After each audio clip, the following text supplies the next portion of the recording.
Hi, so welcome to another episode of Enterprise MLOps interviews. And today we have a special guest that I've known for quite a while, Ville. Is it pronounced Ville? Is that correct? Ville, yep. Ville. Mhm. And you're a former Erlang person, That's or true. like we had I met guess like originally. always an Erlang person. So Always an Erlang person. And then you were at Netflix for a long time building MLOps platforms, and now you have your own MLOps platform. So do you want to introduce yourself and talk about what you yeah, learned? no, I think that's like pretty much in the order of importance. So I mean, definitely an Erlang person, a big fan. But yeah, no, I used to lead machine learning infrastructure at Netflix. And well, of course, like many of you probably know that Netflix has been doing machine learning recommendations for a long time, but not everybody knows that there are also like hundreds of other use cases that for machine learning data science that Netflix has, and hence like we had a very pressing need for an MLOps platform, and this was already back in 2017, and like for those of you who you remember 2017, I mean that was before SageMaker, Kubeflows, and so forth. So we had this like a same question that of course many questions companies are facing today, that like how should we do this? So anyway, long story short, like started doing that at Netflix. We had a great team there, and we open sourced this tool called Metaflow, and it was always a bit of an experiment to see if anybody cares. And like it turns out that like a good number of companies cared. So then we kind of like left Netflix to really focus on doing that full time, which is now a company called Outer Bounds, where I'm the CEO and co-founders. Great, yeah. That I think your background is very interesting for the time we're in for MLOps, because, and I've had a few conversations with people about this, that it feels like a very immature space in a way, Mm-hmm. where For sure. even products like SageMaker, Vertex AI, Azure ML Studio, Databricks, there's things that are getting put in there that are beta, like Yeah, for every sure. 3 months, right? There's, all of a sudden, a feature store, like, oh yeah, let's put a feature store in. Yep. Like in some sense, I would even call it a jump ball. I guess, to Mm-hmm. use an American term, where you just throw it up there, and who knows what's going to Mm-hmm. happen. And Yeah. so the fact that you built a platform that solved a particular problem in a large company, I think does actually make things pretty interesting from your end. And that would be a question I would have, is like, what are the particular problems that you are solving at Netflix that you think are essentially repeatable for other people? Right. Right. Well, I think that the interesting fact, and like totally agree with what you just said about the field being very immature. So, but well, I think like two things that are absolutely true. I mean, first, I'm definitely feeling that many companies do agree that these ideas of data science, ML, maybe even AI are here to stay. So, I mean, there's always a kind of a first, like a sanity check question, like that we should always ask ourselves, that does any of this make any sense? I mean, like, are we even like kind of spending our time on anything that makes sense? And I think that there's like a strong sentiment that there's actually a lot of value in these techniques. So, I mean, in that sense, we are onto something. Now, exactly as you pointed out, the tools like for actually utilizing these techniques to produce sustainable business value are extremely immature.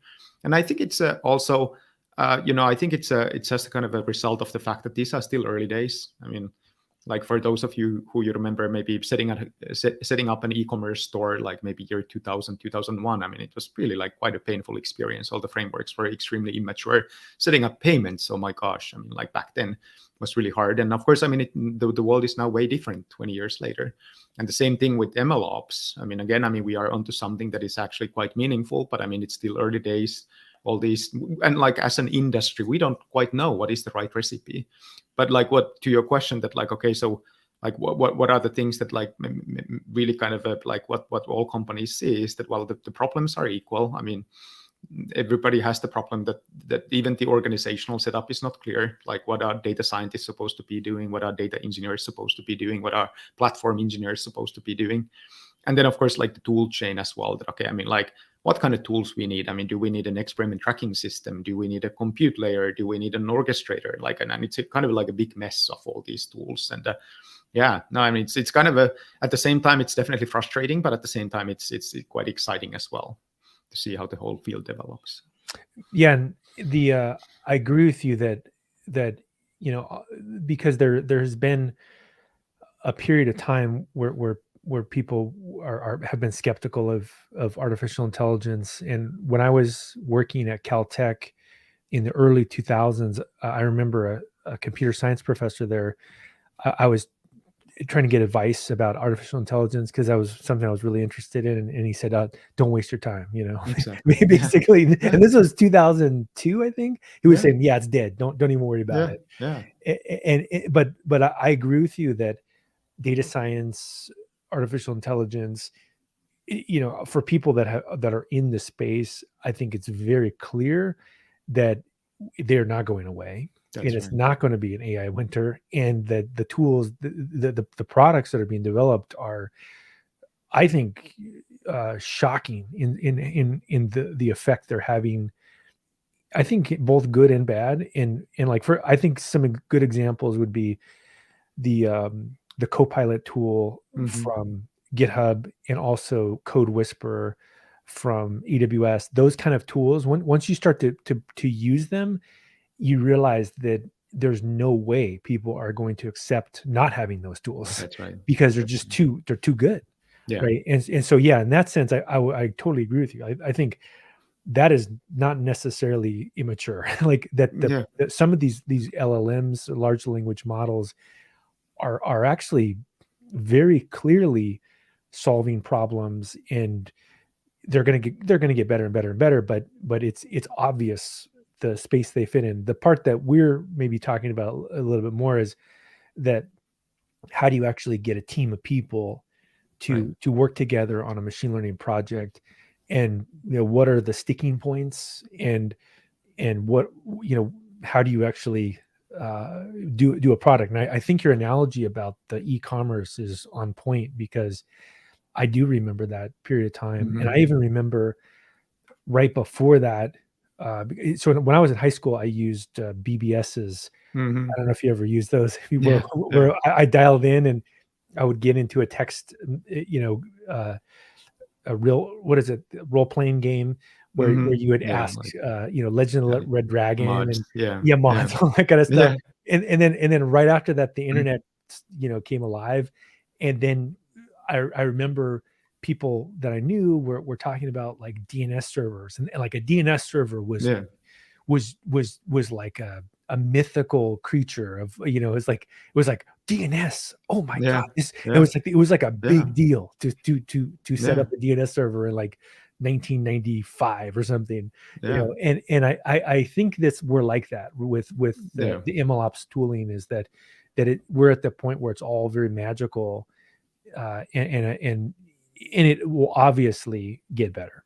Yeah, yeah. And like a good example about the DNS, that it's one of those things that like most people today, even like people who run sizable, let's say like e-commerce operations, I mean, they don't care about DNS. They hardly even know like what is a DNS server. And like it's one of those parts of the stack that like it is there, but it has just kind of faded in the background. It is so foundational that there's somebody else who takes care of it. It just works. You don't have to worry about it. And I think that exactly the same thing will happen with all these like MLOps. So many parts of the MLOps tooling that like some parts will just fade away. They don't disappear. They are still there. But I mean, they just become a non-issue.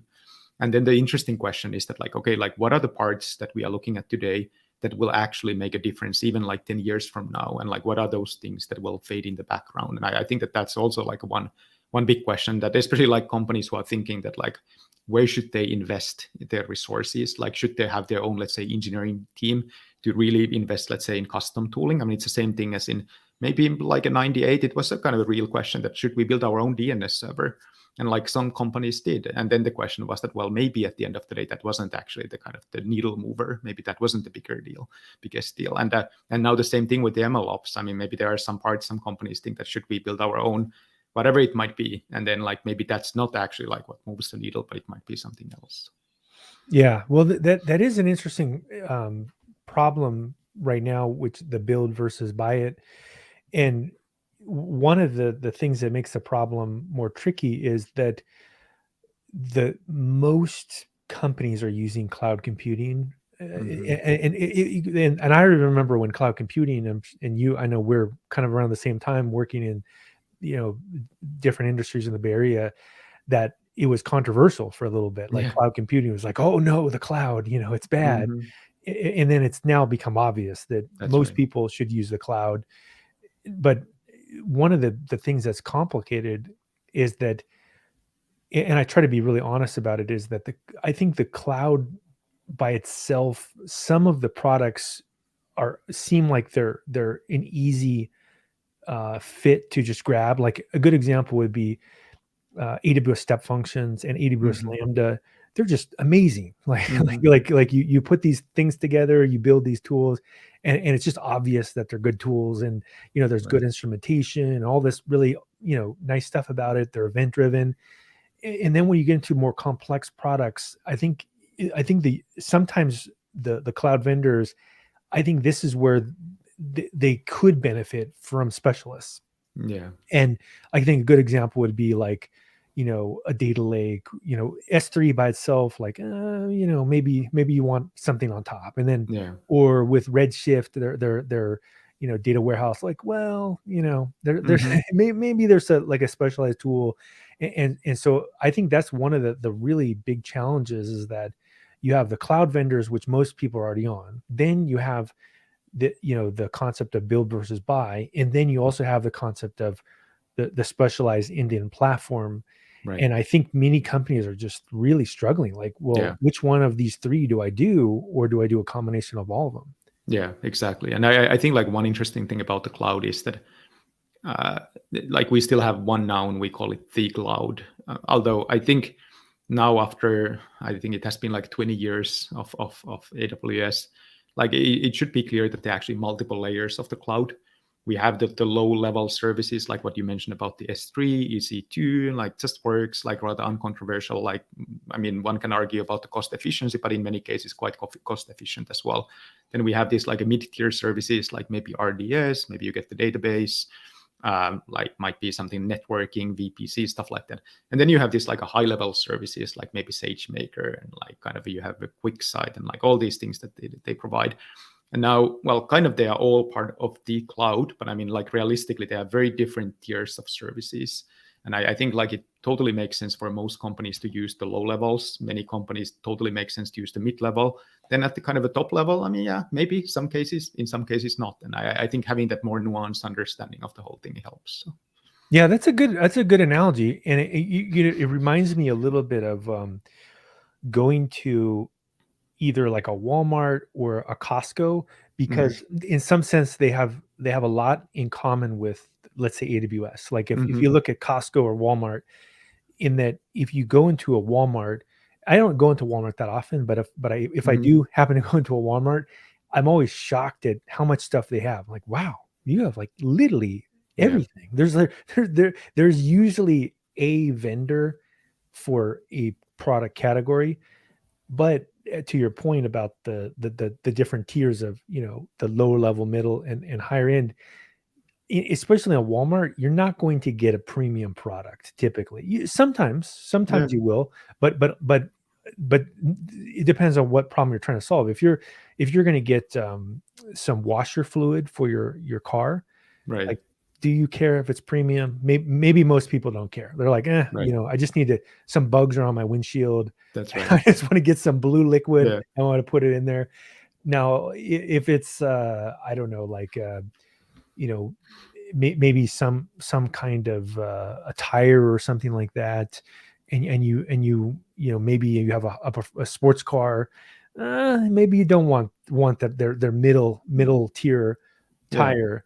And so I think it's very common for people to get the staples at like a warehouse store, Yeah.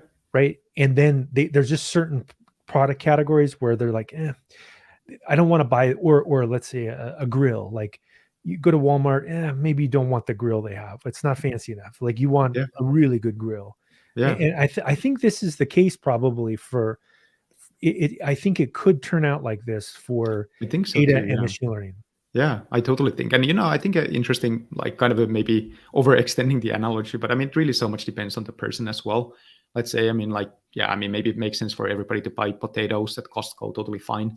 I mean, would you buy your clothes? I mean, yeah, I mean, some people totally fine buying clothes at Costco as well. Some people totally think that's not what they want to do. I mean, it's about their like a style and whatever they want to signal.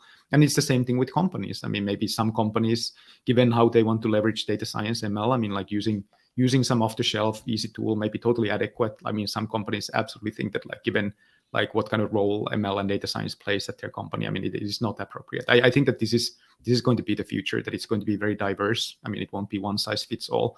And like, if you think about the software engineering overall, I mean, like if you think that like, is there like one way to do software engineering? No, I mean, like there's all kinds of things. I mean, how you do web development, very different than distributed systems, very different than embedded systems. Also, like companies approach it very differently. So I think it will be same with data science MLs.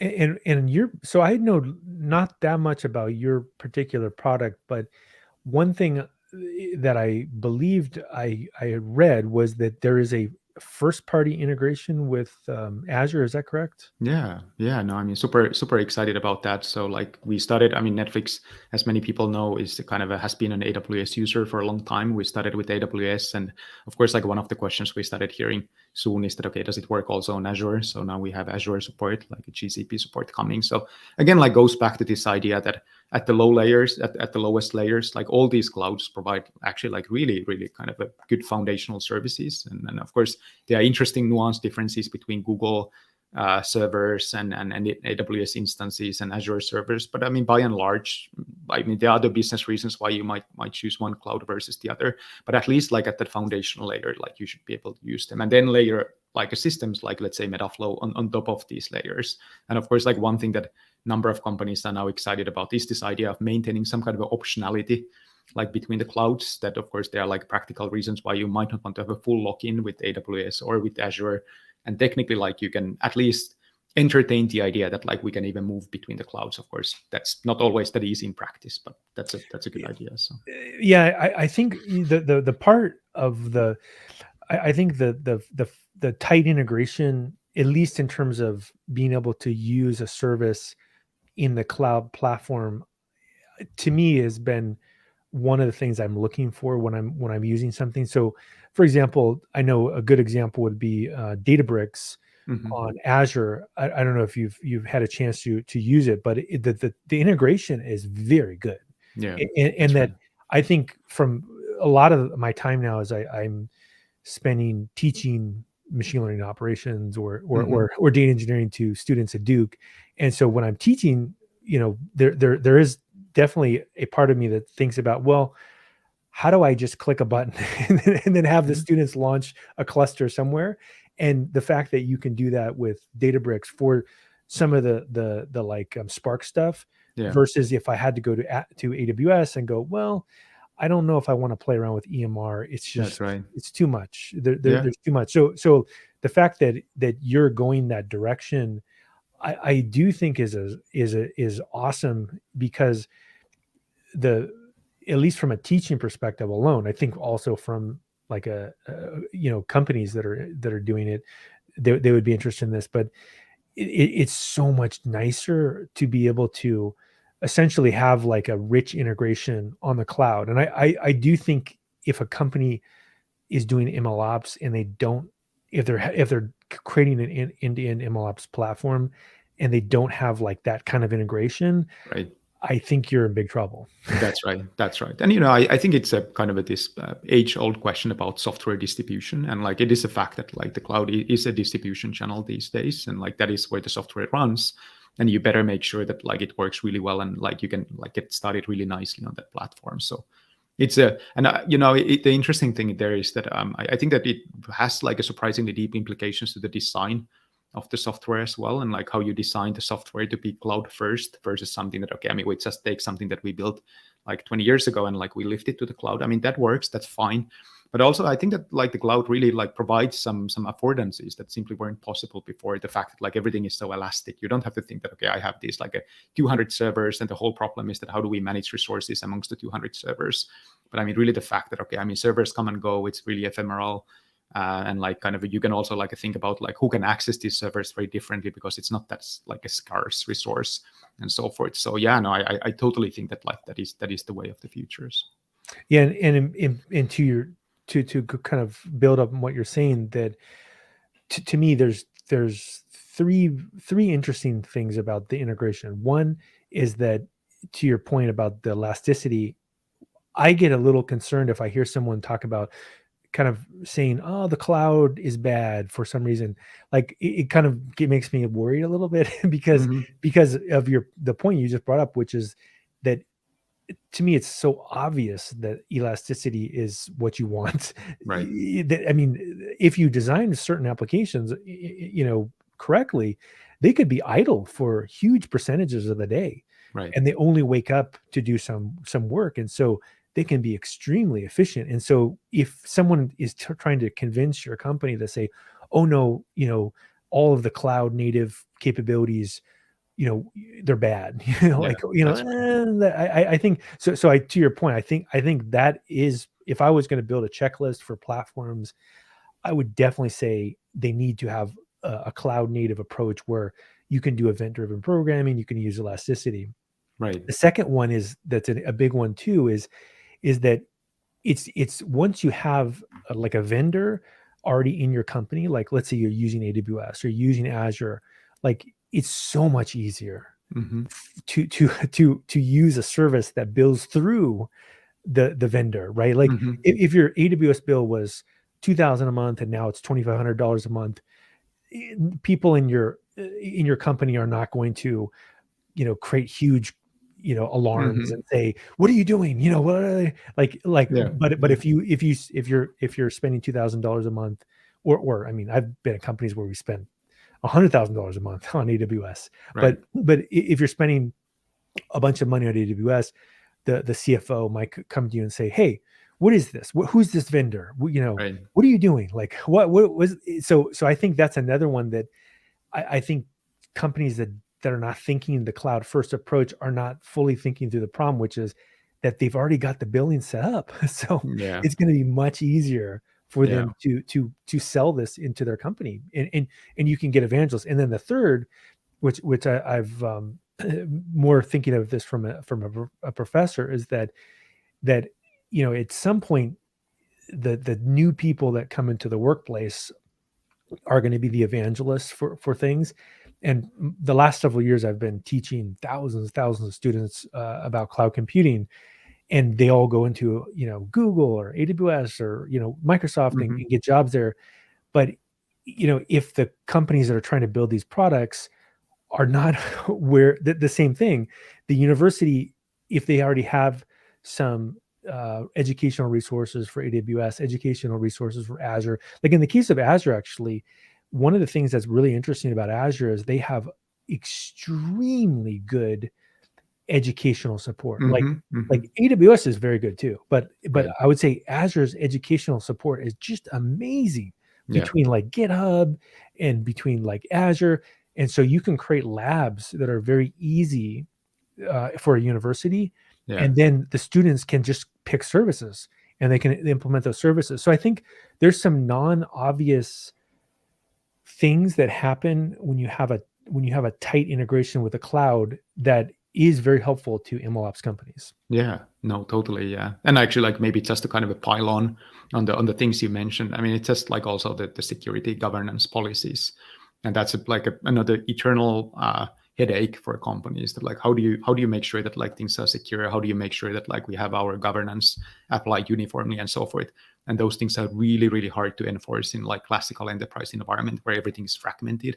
And the fact that like let's say like on AWS and like similarly on Azure you have something like IAM, and like I mean it's complex. I mean these things are complex, that's true, but I mean at least I mean there's kind of this like common foundation, common language, how people can define these things. And like knowing how complex the whole like a cybersecurity landscape is today, I mean like I can't imagine doing it any other way these days. Yeah. So I think, the in terms of the question about what platform should I use or what experiment tracking system should I use. I cannot tell you how many people have asked me that in the last Yeah. year. They're like, what experiment tracking? They ask me, they say, what are you Yeah. using for experiment tracking? And I said, yeah, I've used a lot of different tools, but some of the stuff I do is more of like a solo developer. So I don't know if I'm necessarily the best choice for that. But what I would say, and is kind of what we're just talking about, is that to me, I would recommend a tight any service that does MLOps that has a tight integration with the cloud, that has, especially the billing is hooked up, and that it isn't going to be that difficult to cross train them. Yeah. I think that's the service that I would recommend. That's right. That's right. And I think like another really important angle there is that if you look at the kind of a previous generation ML systems, I mean, like there's a kind of a legacy that goes all the way back to Mathematica and MATLAB and so forth. And like really like what was like a quite characteristic to those things is that they were really like walled gardens. Like you had a product, everything that like you did stuff in MATLAB, everything stayed inside MATLAB, and that was fine. And actually, it was in a sense like a very productive environment for certain kind of experiments. But the challenge was that like if you wanted to integrate any of those results to anything in the outside world, I mean that became really really hard. And now, like, given that the ML data science is not the kind of a research activity anymore, but it should become an integral part of the business. I mean, you can't be on an island anymore. Like, you can't have a system that's in this corner like we do ML. ML needs to be at the very core and the heart of the business. And that's why you need a system that like is not like that, okay, it only integrates, but I mean, it is actually like a very much interwoven in the whole like a business infrastructure that you have.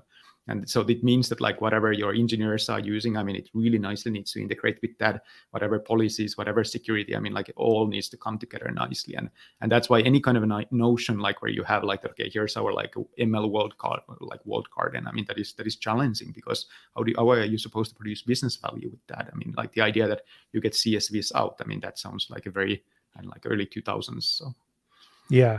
Like there was a company I talked to that was in real estate when I was still in the Bay Area. So this was maybe 2017 or 18.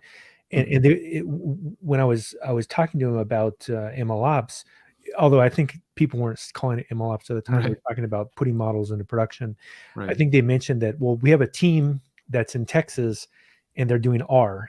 And then once a week, they ship us their R code. Right. And then we have like a Django app in Python, and then we Yeah. like do a bunch of stuff, and then we like put it in. It's like, Yeah. wow, that sounds No, complicated. I mean, and like honestly, I mean, many companies still do some variation of that thing, and I think that's the way how things used to be. And like, yeah, that's fine. What's so exciting is that it feels that we are taking kind of like a next kind of a step, or maybe even a leap forward. That it's not that like a handing over like R files or CSV files. And I think what it really enables is that, for one, I mean, you can apply ML and data science in many more places, because it becomes a much more integral part of the system. And also like the fact that it really becomes a part of the DNA of your company. It's not that, okay, data scientists do their data science thing and then like the rest of the business does the business, but it is actually the one and the same. So. And what are your thoughts on one of yeah, I'll step back for a second. So one of the things I think is that's took me by surprise a little bit was how popular pre-trained models got. Like I've actually been interested in pre-trained models for quite some time. Yeah. Before Hugging Face was a big deal, but I didn't realize it was going to be this popular this quick. And now it seems like the platforms are going to have to integrate with this concept of pre-trained models. And if you think about, I would say like even SageMaker, like would be a good example. There was never, when SageMaker came out, it wasn't like, oh yeah, we support pre-trained models and fine tuning them. It wasn't like a core of the offering, or even Vertex AI or anything. It seems like in general, there's been almost no talk about how you could use pre-trained models until the last several months or something. And so it seems like with companies, they're not only going to have to do the stuff we just talked about, which is, evaluate the cloud and evaluate vendors that integrate with the cloud, and which I think is a smart move. But then another thing that they may have to do is say, look, there's some things that we're going to train ourselves, because for whatever reason, we think we can do it better. But let's say 80% of the work might actually be pre-trained models, and we just need to fine tune them. And so we want a system that actually will work across both of those problem sets, right? Right. And I mean, do you have any thoughts about where that's headed with Yeah, no, ML? I think that's absolutely true. But I mean, one interesting thing to note is that there are these phenomena that are absolutely common to us as a kind of a humankind, which, for instance, the language. I mean, like, let's say, like we talk the natural language, we use the natural language, and like that is by definition common. And hence, I think there's almost this like a law of physics that like it really makes sense to kind of share some of the kind of the foundational statistics about, okay, how does the language work? Another thing is of course computer vision, the physical world. I mean, like the way how we perceive things, the way how like kind of photos are created in the physical world. Again, I mean, like that's just like kind of a so universal that makes sense to kind of share that foundation. Now, an interesting thing is that actually in the virtual world, in the abstract world, there are other phenomena that are not shared. And like, let's imagine that like you are like in the company in logistics, and like, okay, how does the trucking system work in the US? I mean, that is a very specific kind of a, like abstract world phenomenon. And it would be very hard to have a foundation model that this is the universal model for all logistics, or like this is the, maybe like for bioinformatics, I could easily see that could happen. But I mean, like there are many like a business, or maybe like you are selling like whatever, like apparel, and like, okay, like what are the taste profiles for apparel? I mean, again, I mean, it's quite ephemeral. So I think what will be happening is that like we have this like a bifurcation of two kinds of things. We have things that are shared, and then like we want to do transfer learning, we want to use foundational models and so forth. And then on the other hand, like we have a very business specific things. And I think that the smartest companies, what they are starting to do is that, of course, I mean, you want to leverage things that are shared, and then you want to specialize things that are very specific to your business. And then you combine the two, like, let's say you have some language embeddings, and you take the language embeddings and you use them to enhance your business specific problem. And kind of like navigating this space is something that like companies will need to learn to do in a very nuanced manner. Yeah, I agree with you. I think that's a very good way you put that. And that it in a way, it just means that, if you're a software engineer, I guess in particular, that you in some sense have intuition that is a good intuition, because we all the stuff we talked about, DNS systems, e-commerce systems. I remember when mobile, very clearly remember what happened with mobile and the whole, how it That's became a big deal, and it wasn't a big deal, and then now it's commodity. And I think one of the things that a software engineer does is they know that they have to adapt to new things, and they take the best of the components that are available and they integrate them. And it does seem like, I agree with you, with the pre-trained models, there's going to be some parts of the pipeline that it just doesn't even make sense to do. Like, if Google created a billion parameter model that is very good at summarizing things, why would you do that? It doesn't. You would just take it and you would use it, but it could just be something that now becomes part of your pipeline. And this is what I've said to many people that are I guess maybe not as experienced as software engineers, because a lot of the data science folks are more like from the academic world. And so some of them don't have our experience of building systems. And a lot of times they are, I think, are shy away from automation. And what I've said to people is that no, that you want the automation, as much automation as possible, because what it means is that the problems that are easy now go away. That's right. Because, and you don't have to spend time on sentiment analysis anymore. It's solved. You don't have to spend time on summarization. It's solved. You don't have to spend time on translation. It's solved. Now, the really tricky problem that's unique to your organization, you can spend a lot more time on it. The parts of the problem, even the problem itself, that are boring and tedious, like hyperparameter tuning, like, do you really want to do that? Right. Like that goes away. Yeah. So I think it's just the natural life cycle of building systems is you when there's a new technology that makes it easier, you adopt it. And then two, in the unique problem you're solving, the parts that are automated, of course, just adopt it. Just use whatever tools make your job easier. No, and I think that the key thing there is of course, the kind of the perspective and like kind of keeping the eye on the price.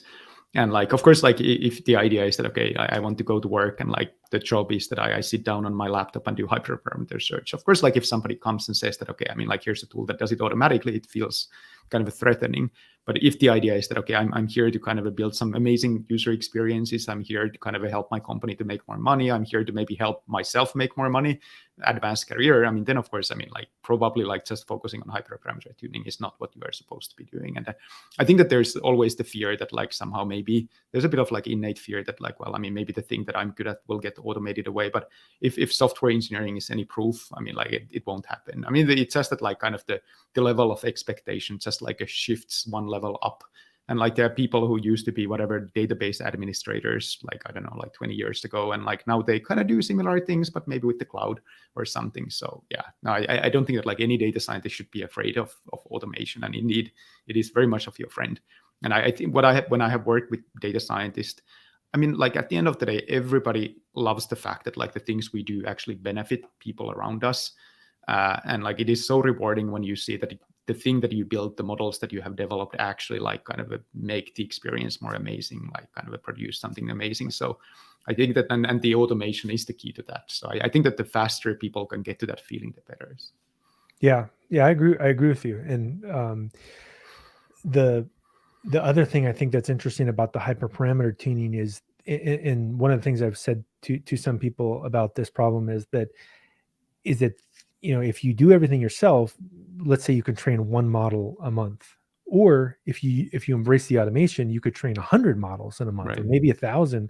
And then if it goes into an experiment tracking system, you just evaluate it. You just look at all the different experiments, and you look at all the different techniques that were used.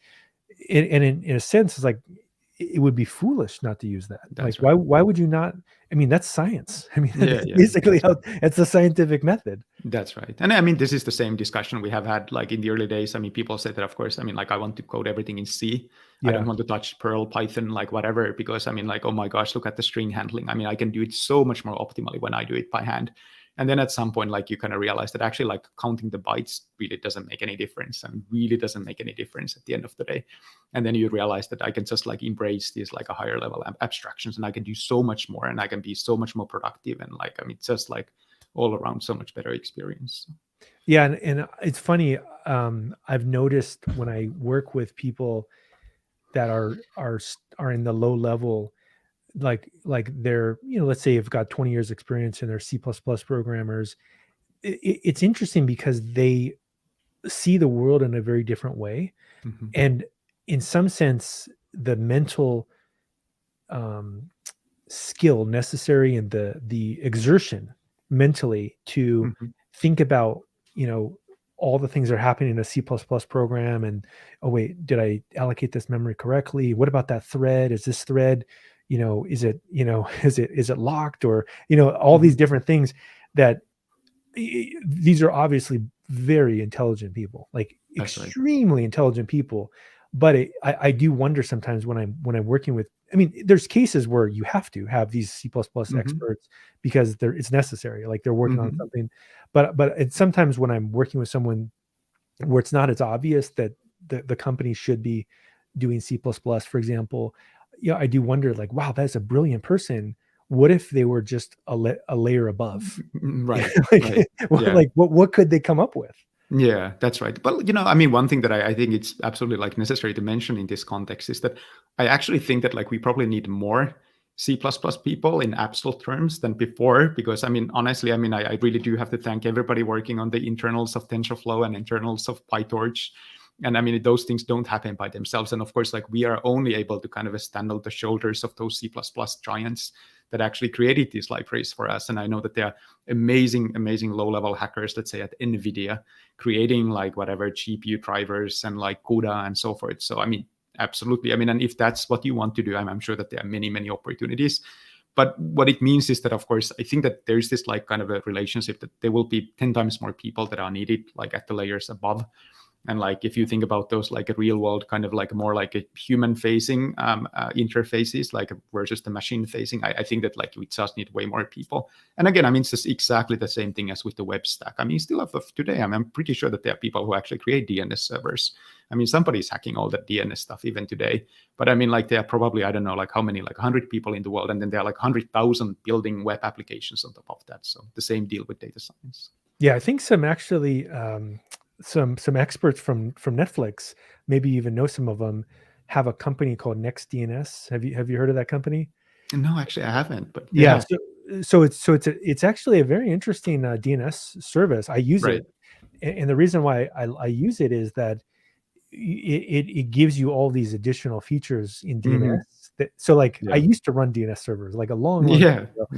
Yeah. But I can just do it all by just going to a web interface and just clicking some buttons and they Yeah. give you. So yeah, to your point, how many people are working on commercial DNS servers? Yeah, maybe it's 100 people.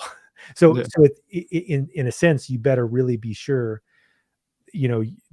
that's you're good enough, right, to do that. And I Yeah. agree with you. That like you're right. There's probably even more of a need for the low level C++ programmers to make TensorFlow even better, and those kind of libraries. But on the flip side, if that's not what your company's doing, building deep learning frameworks, then maybe get out of there. That's right. That's right. And I mean, like, it's really like much about your personal passion. I know like amazing individuals who love doing that would never do anything else. And I love that they exist. I mean, I hope that they get paid a lot and all that stuff because everybody else benefits. And that's the magical leverage effect of software. That like one guy like builds the compiler, like creates the GPU driver, and then like kind of everybody else can like just use it. So it's just magical. So one question I have for you is what, so you're originally from Europe, is that correct? Finland, yeah. Okay.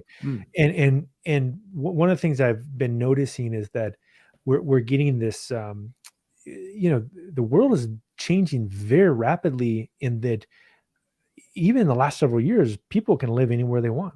Yeah. And what is kind of interesting is, I wonder, in the cases of where things are going with AI and deep learning, whether companies also need to be careful about the platforms they're using from a regulation standpoint, uh, and also where the people are that are using the technology. Because if you're, let's say, in the European Union, you for example can't move data to the US, right? So you can't physically work on the data. So if you're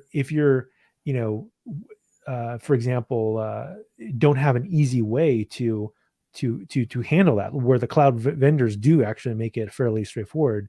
You just use the data center that's in the EU, right? And you use that one. And so that's one aspect I think that's kind of interesting, that would be interesting to get your view on. And then the second one is that I suspect there could be a like a, what's the word, like a kind of a retraction, or a like a trend towards looking at AI with more of a rigid view of what the impact is on society. Because I think when it first came out, I think we didn't really pay attention that much to all of the externalities of what's happening. And I think if you look at a product like the Netflix recommendation engine, really, there's not a lot that can go wrong, really, right? I mean, it's movies, it's entertainment, so it's at a layer that's neutral. But if it's something where it's a non-curated source, like it's YouTube or it's a Facebook feed or whatever, if you're recommending all this stuff, it seems probable that there will be a day in the future, maybe it won't be this year, maybe it'll be 5 years from now, it'll be 10 years from now, where let's say the EU says, I want to look inside of your recommendation engine, and I want to exactly show me what you did, and I want to know what the impact was on society, just as one example. And then the same with the autonomous vehicles, right? Where based on, and I've met and I know some people, and I won't say all the different people I know, but I have a feeling that the autonomous vehicle industry as well, that there could be a little bit of a pushback as well, where people say, hey, what is your car doing? And Yeah. why is it doing it? All these different steps.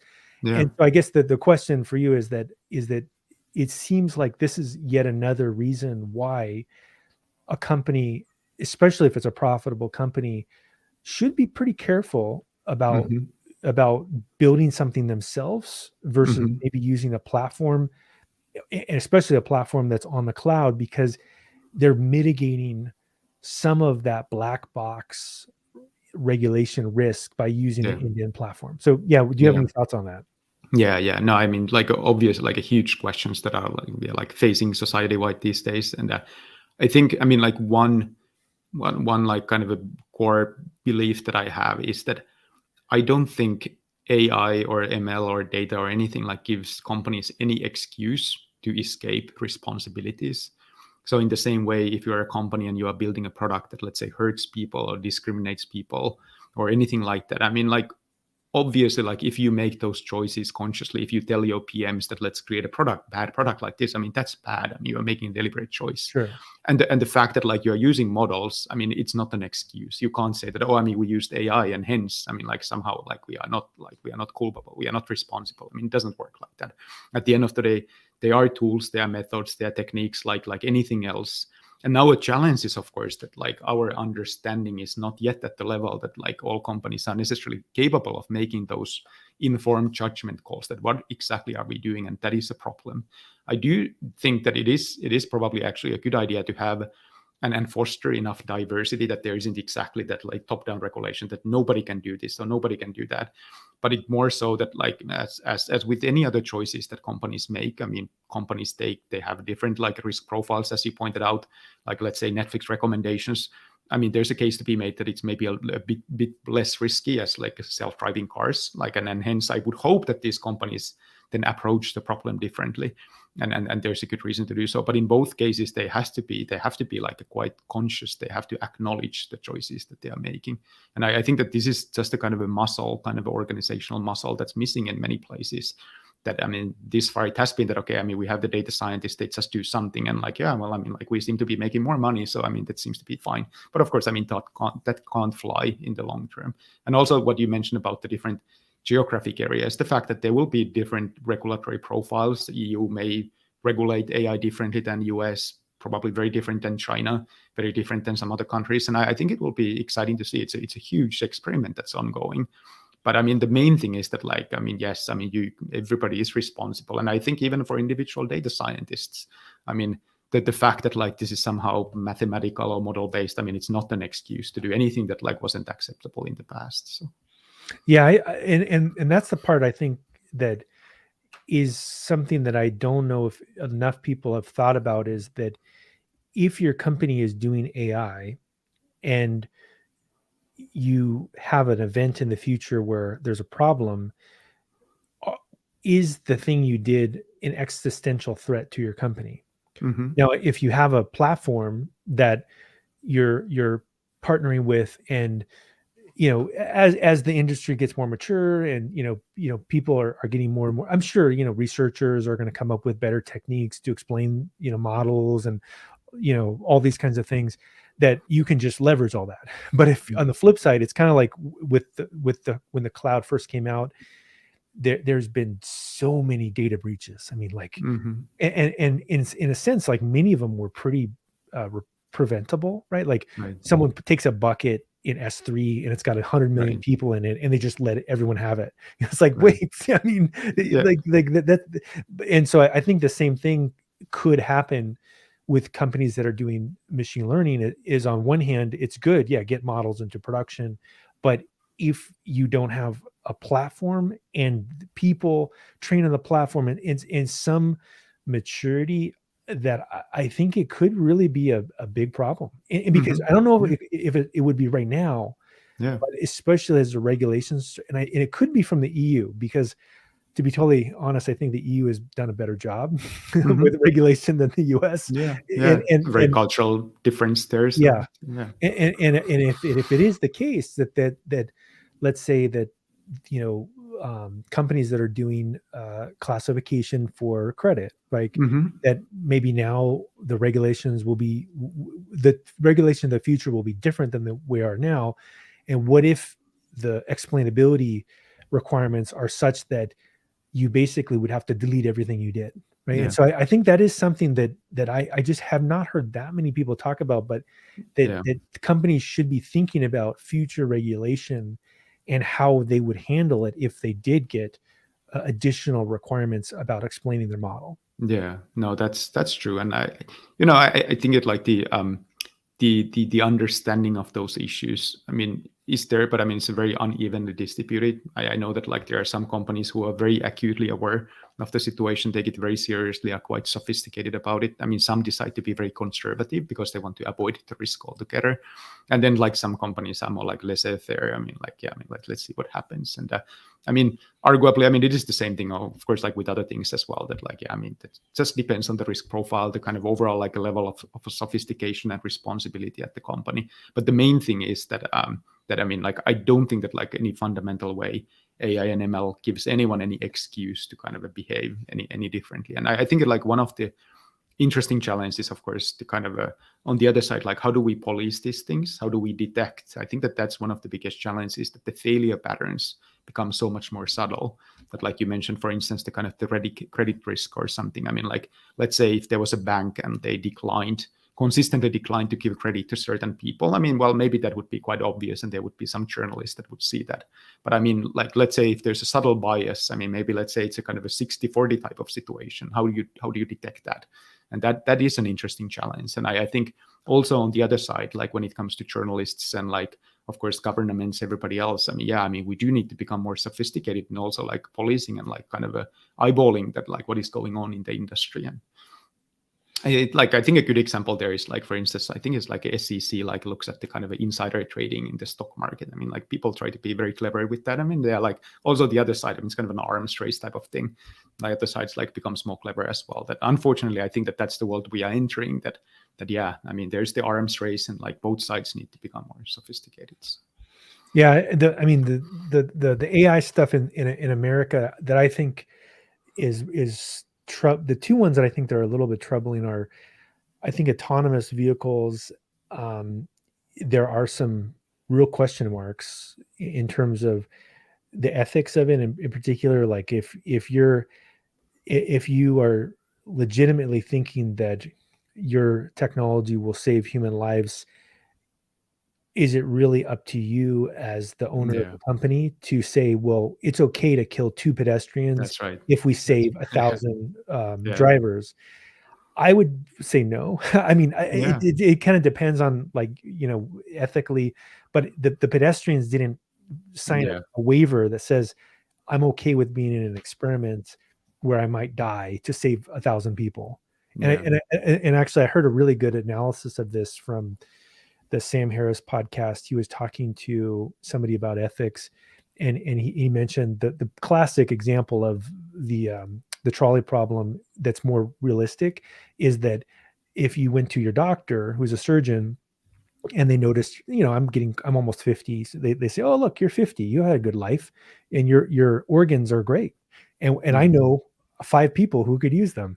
And they Yeah, just kill you and they just take your organs and they yeah, give it to, yeah, like, ethically, the doctor could say, hey, look, I saved 5 people's lives that's and there's right. only one I killed. Right. Yeah, But most people wouldn't want to live in that kind of a society. Like, I'm stealing that analogy from, and I yeah, think that the self-driving car has a little bit of that too, where yeah. where I think I hear a lot of times, oh, we're saving lives. Well, but if you kill a pedestrian, they're not in a car. Like, That's right. That's right. Yeah. No, and I think, well, the one thing about self-driving cars is that they are so visible and there's so much interest towards them that like people are really scrutinizing self-driving cars and companies. So, well, what actually like gives me maybe more worries is that there are so many other areas of life that don't get the same level of scrutiny and like don't even get the same level of regulation. I mean, like there's actually plenty of stuff happening in healthcare, plenty of stuff happening in finance, and like I mean, it's crazy stuff that's going on, and nobody pays attention. So So yeah, no, I mean that is the case, and I do hope that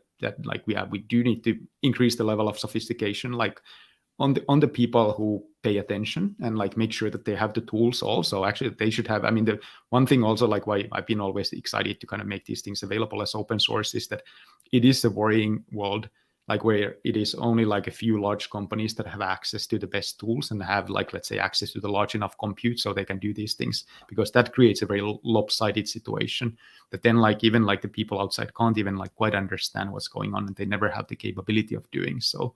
So at least we should have a level playing field, that there's at least some kind of a capability that, okay, the same tools are available on all sides. So I think that helps a bit. So. Yeah, and I think there. I used to be less worried about the centralization of power for corporations, and I guess as I've gotten older and I've seen the implications of centralized power, is I have been more worried, and I think you're right. Like if you're if a few companies are controlling certain segments, then there really could be some bad consequence. And I think we've seen this for sure with recommendations that I think mostly from the largest social media companies, that the centralization has not necessarily benefited society, and there maybe there will be even regulation in the future about that. And then the same as if there was only one company that was able to do cancer screening. Yeah, who knows what is there a perverse incentive for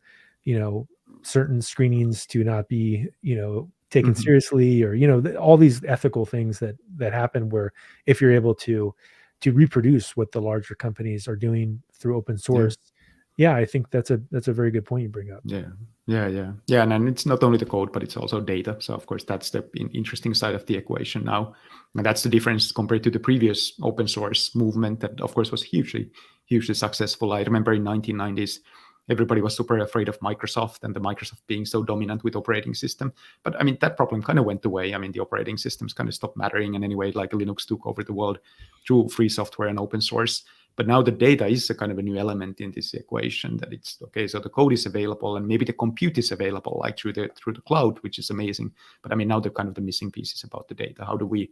I mean, and of course, I mean, like recently, I mean, like just over the past few days, there has been a lot of discussion about the Copilot GitHub, and like the fact that they are leveraging like all the open source code, and like how do we think about the copyrights in this context? And like in some sense, it is kind of a public information. I mean, anybody should be able to access it, but realistically, it is so much more easily accessible by Microsoft and GitHub than anybody outside. So those are really interesting questions that like we are facing. So. I agree. I guess in terms of people wanting to use Metaflow, what are 3 ways they can use it? Would it be correct to say they can just go to Azure, launch it, and it's part of the building system?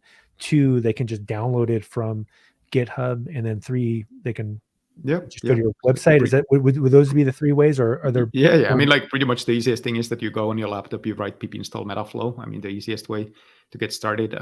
Documentation definitely available. I mean, one thing that also like we strongly believe is that like usually the path that companies should take is actually quite gradual.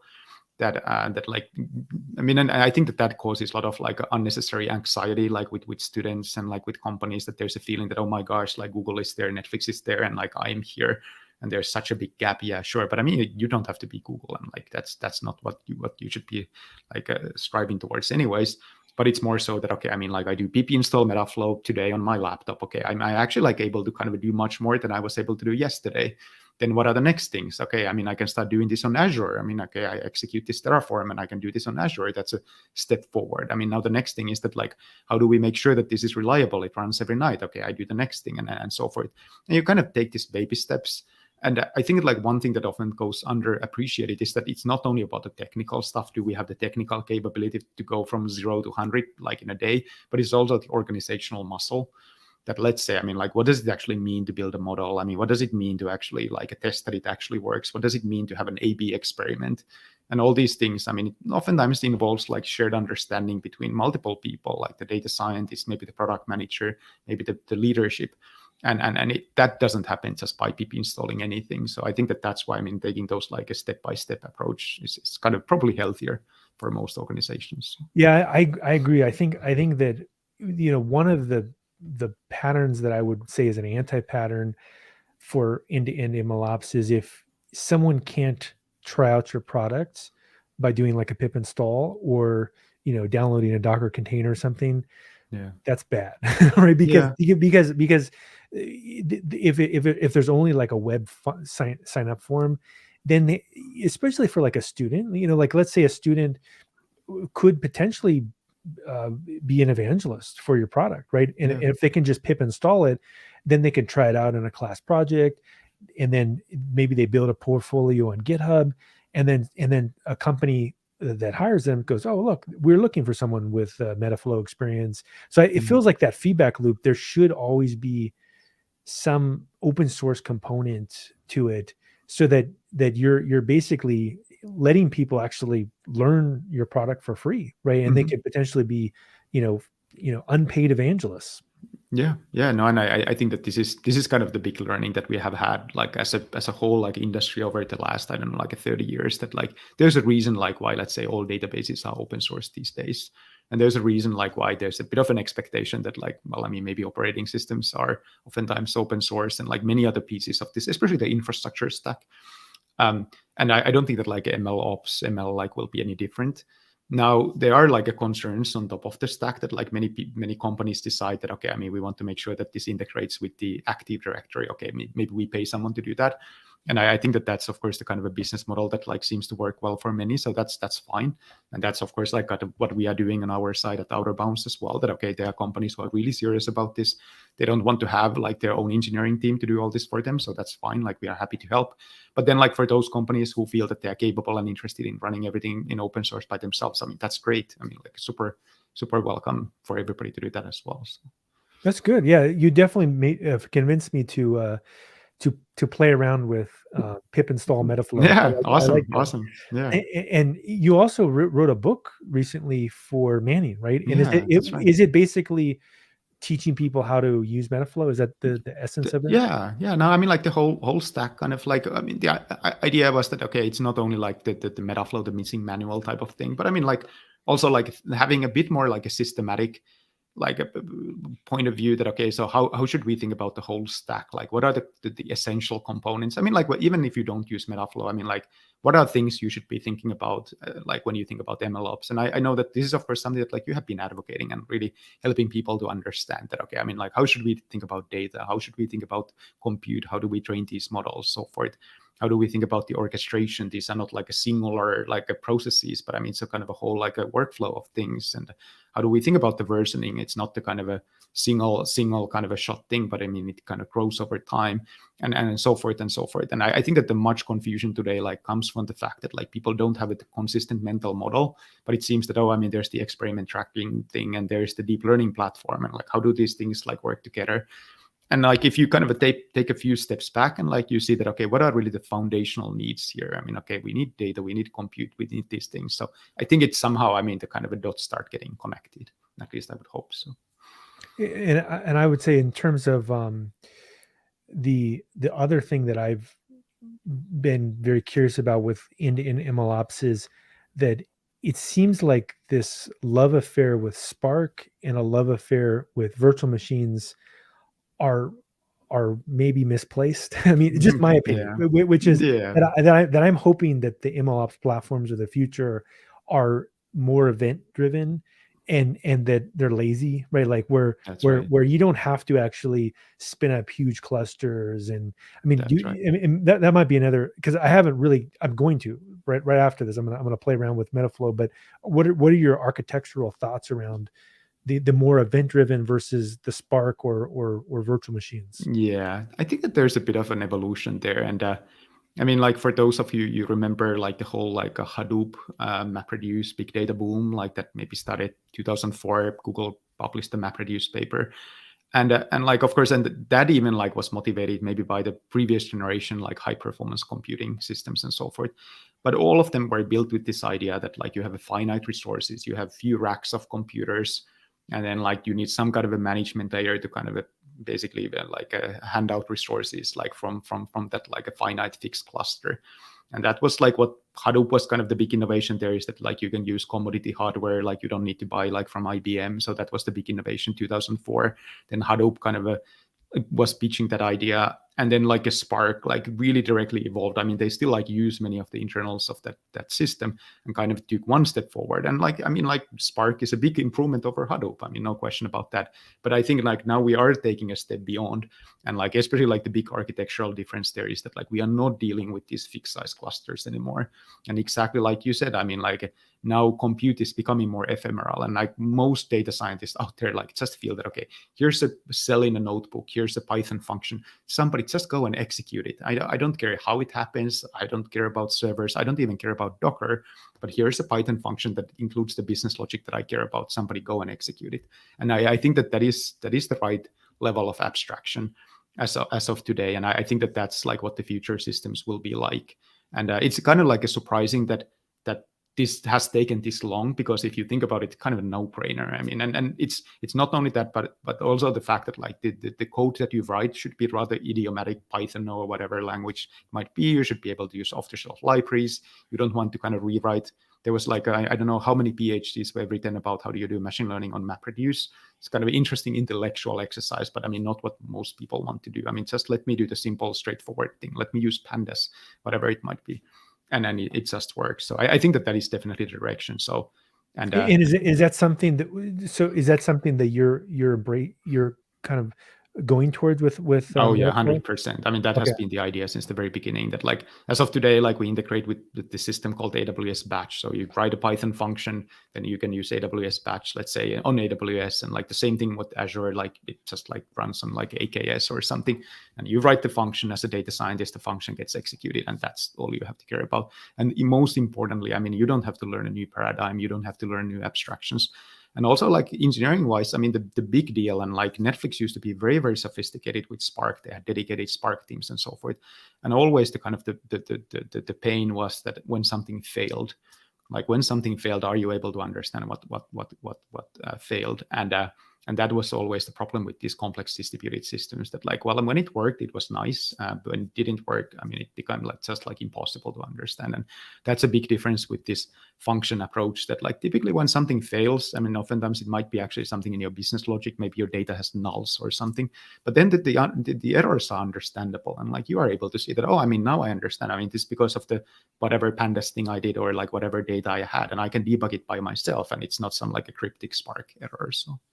Yeah, and you if I remember correctly, you basically built a competing MapReduce system That's called, right. was it Disco, right? Yeah, that's right. Yeah, no, I mean, like I'm happy that you remember like on Erlang. So I mean, because of out of this frustration that even back then, I mean, you know, it's kind of funny now with hindsight that like we had this idea that, look, I mean, people probably would like to do this in Python instead of Java. I mean, back in, let's see, this was 2008. That was a controversial idea. Nobody took Python seriously back then. So I mean, like, you would like to do machine learning in Python? Are you crazy? I mean, nobody does that. So a bit early, but I mean, yes, I think that those ideas like still like very much like ring true. So.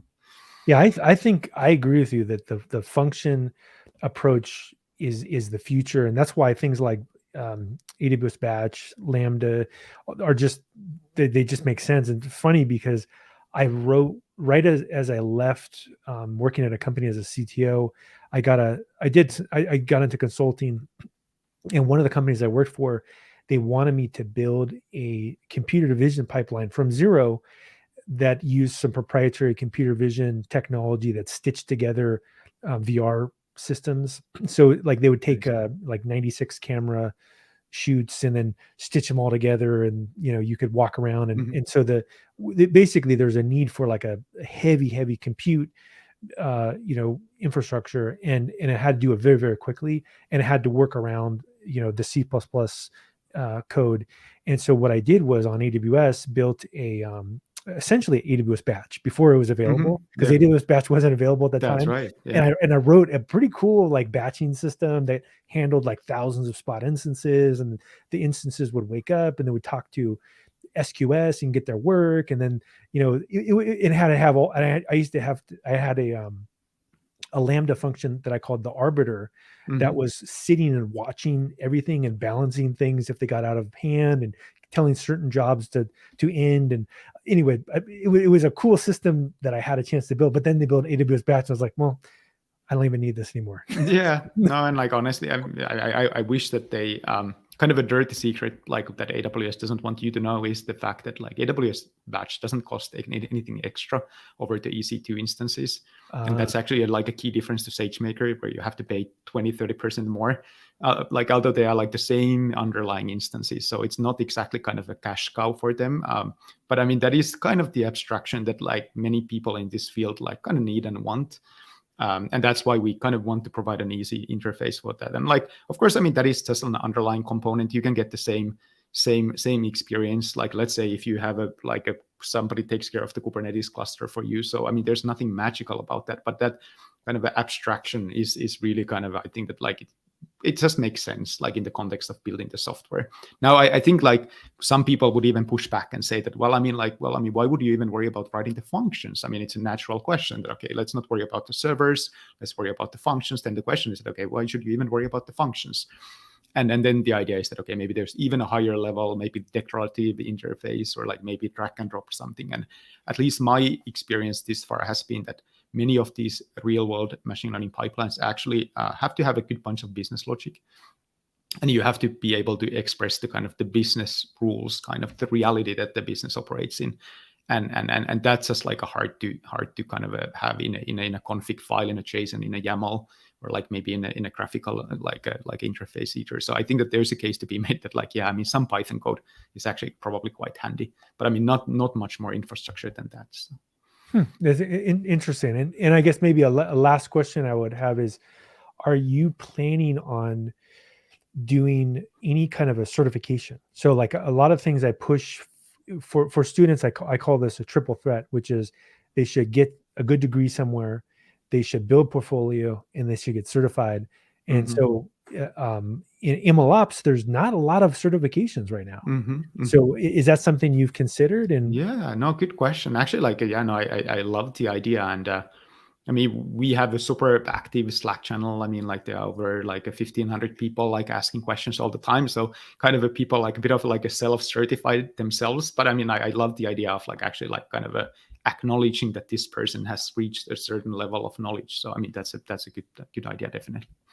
Cool. Well, I learned a lot, and you got me excited actually to try out your product. So awesome. I'm looking forward to playing around with it. Yeah, no, great questions. I mean, always great to chat with you. Yeah, and I enjoyed spending your time, and I'm sure we'll talk again soon. Awesome. Okay. Cool. Talk to you later. Thank you. Bye.